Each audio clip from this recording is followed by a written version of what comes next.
Hey guys, what's going on? So I actually just got done sweeping out my tiny garage here for the car, for actually installing something that's kind of pretty cool to me, but it's actually going to be this carbon fiber drive shaft. So this drive shaft right here is a PST carbon fiber drive shaft. You can actually kind of see the weaves, which is actually pretty cool looking. Too bad it's going to be under the car and you're never going to be able to see that, but knowing that that looks cool is a whole nother level. But this is, yeah, like I said, the PST carbon fiber drive shaft, and that'll be going on the 2005 STI.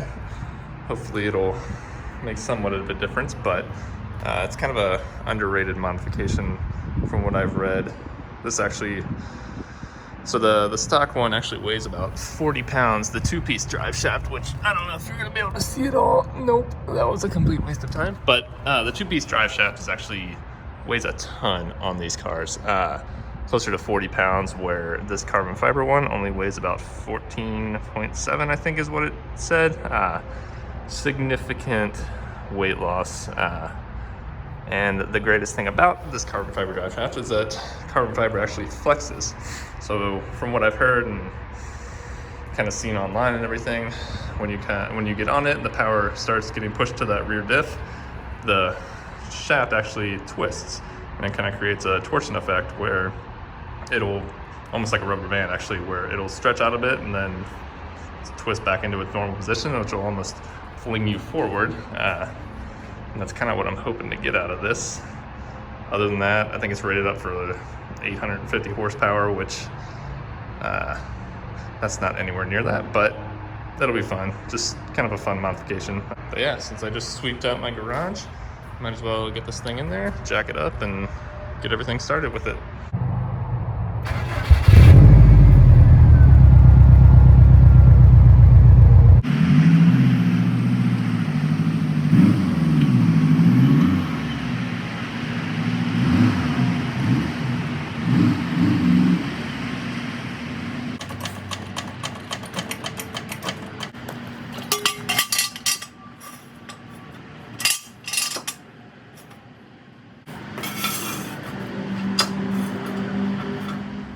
All right, so now underneath the car, actually what we're looking at is the drive shaft's right here. That's the front half of it. There's the middle carrier bearing.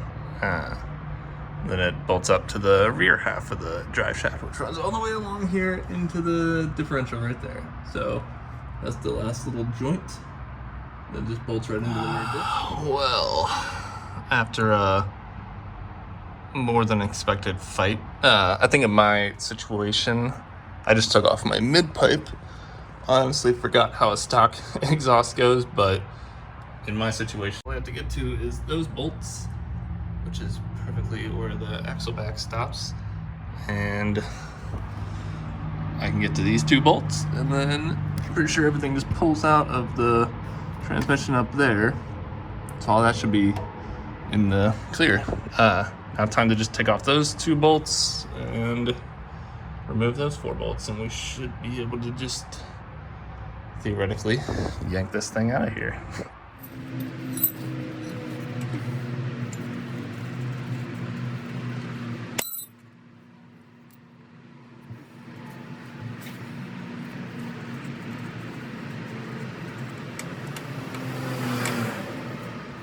All right, so took these four bolts out of the rear. Rust everywhere, falling in my face. Took these four bolts out. If you get too exposed, you can kind of pull on the e-brake, break those loose, let loose on the e-brake, turn everything so you can move the drive shaft around to the other two bolts and do the same thing. Just kind of helps with breaking those bolts, but they aren't really tight anyways. At least mine weren't. I don't know, spec or whatever, but yeah, I got those four off. Running through here, hopefully I don't have to take this off and I can squeeze this through here, but honestly I'm not so sure. Coming up here, managed to break these two bolts free, these two. Pulled that one out just to see how easy it would come out. This one is really the only thing holding this in I think once I take that bolt out, I can pull it out there and we will have this out of here. And just like I was hoping I wouldn't have to do, I did have to remove this plate. Has 6 bolts, and once you undo that, it is kind of resting on this plate. So the second I remove that bolt, this will back half will drop down. I put this one back in there just for support, but take that bolt out and then it'll finally be free.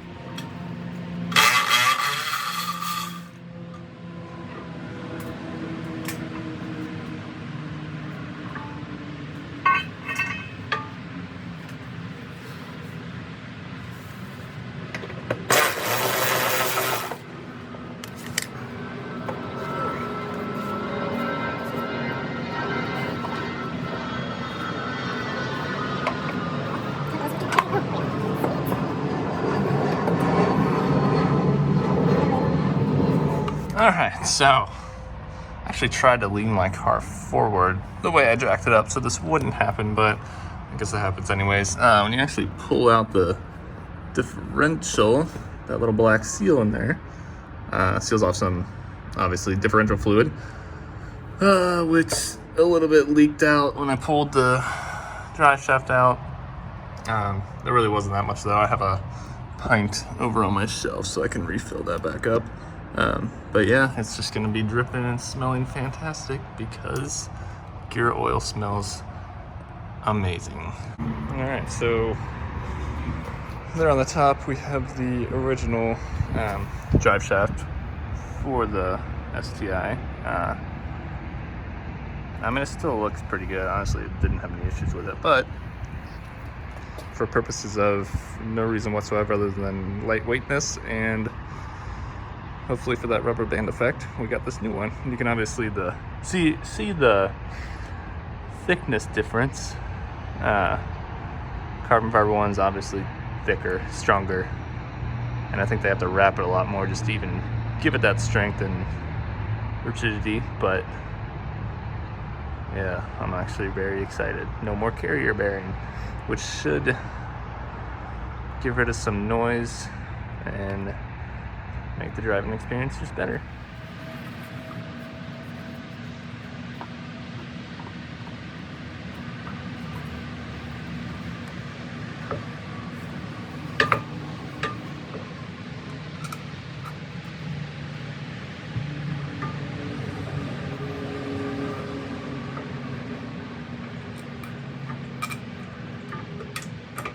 I actually just got those last 4 bolts bolted up back here, but she's in.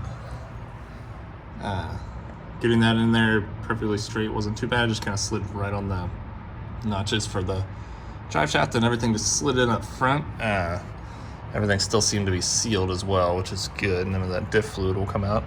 The only thing I'm slightly worried about is clearance between the drive shaft and this part of the frame. It is, I mean, it's close.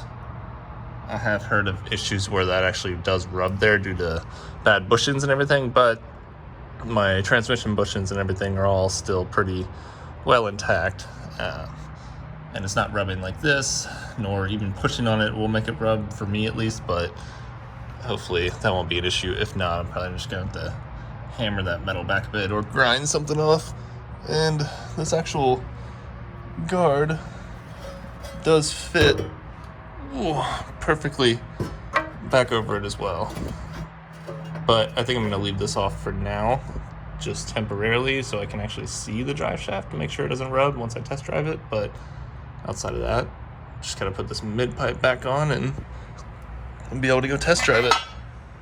Awesome, so she is back on the ground. I just took everything out of there, jack stands and all. I don't see any more dripping down there now that she's even and good.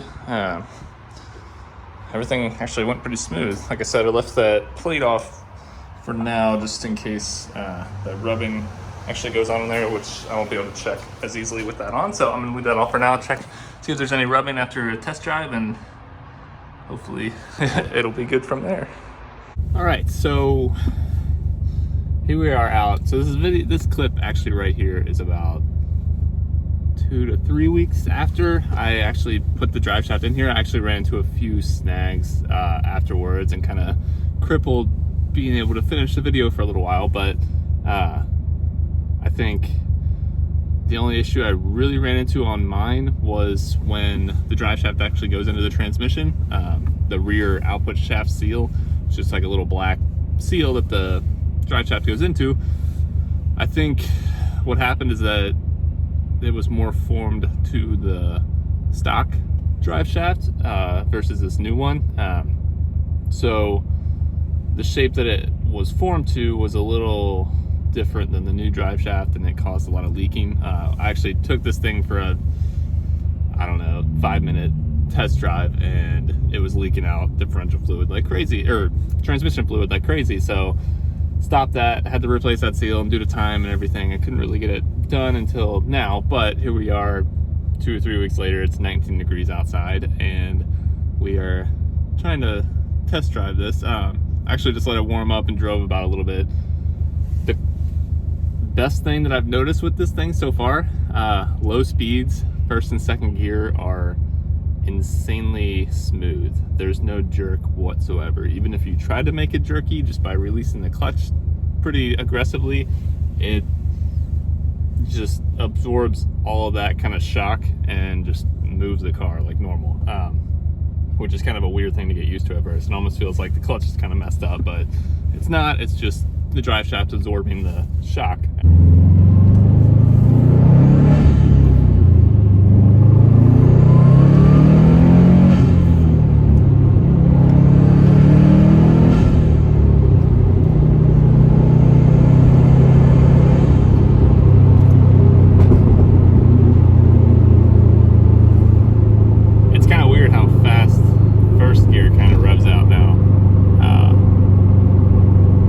Definitely has that slingshot effect. You'll feel it once boost hits. It kind of takes control and really whips you forward. From what I'm noticing with this, it seems like every gear, that was just a fourth gear pull, and I could feel it there too. It's definitely noticeable. I don't know if it's $1,000 noticeable. Honestly, the only reason I got this drive shaft was because I got a killer deal on it. Made it significantly cheaper, but recommending it, yeah. I mean, it's cool for what it does. Definitely noticeable for sure.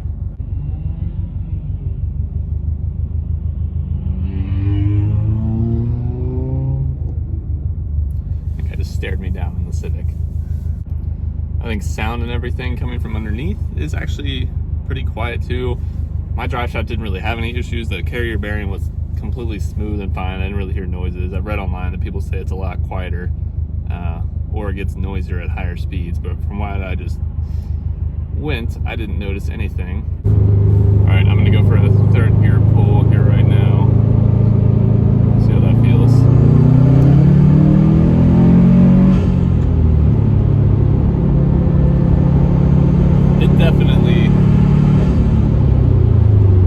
It definitely feels like it moves you a lot faster.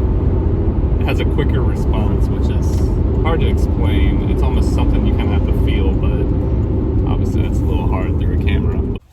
Okay, so after that drive, I honestly come to realize that it was a really cool mod. I don't know, $1,000 is definitely a little steep for these, but like I said, you can get them for good discounts and kind of find some good deals out there. But it does do a lot of difference, and if you're making high horsepower builds, it's capable. I think this one's capable of 850 horsepower, which is substantially higher than my stock power right now, but it was definitely a cool little mod. It gives you like that little extra jump, especially coming out of corners when you're pushing boost. That's definitely when I noticed it more than anything. But yeah, I mean, it's definitely cool. It's